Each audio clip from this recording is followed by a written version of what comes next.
attention. For the first time in its 71-year history, the Miss USA pageant does not have a Miss USA or a Miss Teen USA title holder. Earlier this week, Miss USA announced she was resigning to focus on her mental health. 2 days later, Miss Teen USA also stepped aside, saying, quote, "I find that my personal values no longer fully align with the direction of the organization," end quote. Before losing their 2 title holders, the Miss USA organization lost its social media director, who resigned under alleged claims of workplace bullying and a toxic environment. The Miss USA and Miss Teen USA Instagram accounts posted statements following the title holders' departures. It said, quote, "The well-being of our title holders is a top priority, and we understand her need to prioritize herself at this time," end quote. Several of the contestants in both pageants are standing in solidarity with the 2 former title holders. And both former title holders have sought legal representation as they fight for change within the Miss USA organization. KTIV's Katie Koppel sat down with their attorney, who lives in Sioux City.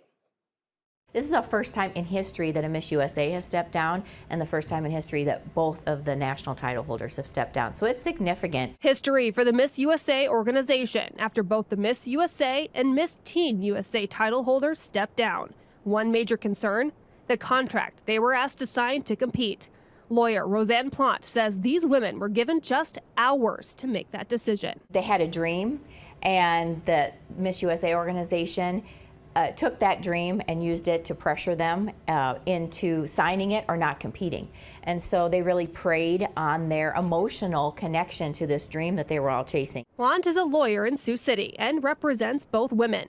A pageant contestant herself, Plante says these women were not given enough time to thoroughly read and understand the contract. My client spent nearly 8 years pursuing the title. That's money, time, effort, sacrifice from her family, and so they're playing on their emotions to make a business deal, and that is not right. Plante says pageant organizers promised Miss USA Noelia Voigt an apartment when she won.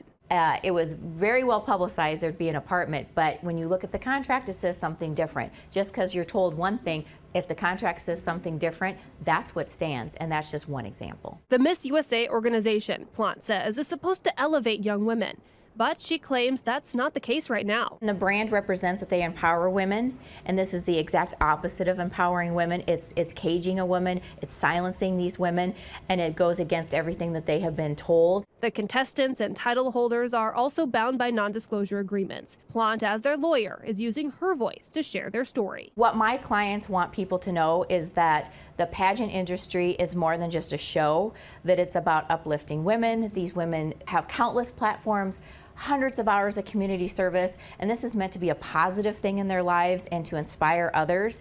And unfortunately, this has turned into just a very raw business at this point. She says her clients want change, and they want to encourage others to speak up. So many people say, well, I don't want to ask these questions because I'll seem like a bother. You're not a bother. You have a right to do this. You are participating in this business venture with this pageant or this organization, and you need to ask about that. So speak up and speak out. In Sioux City, Katie Koppel, KTIV News 4. And their attorney says the young woman hoped to empower others in the pageant world to speak up for what's right, and also for women around the world to stand up for what they believe in.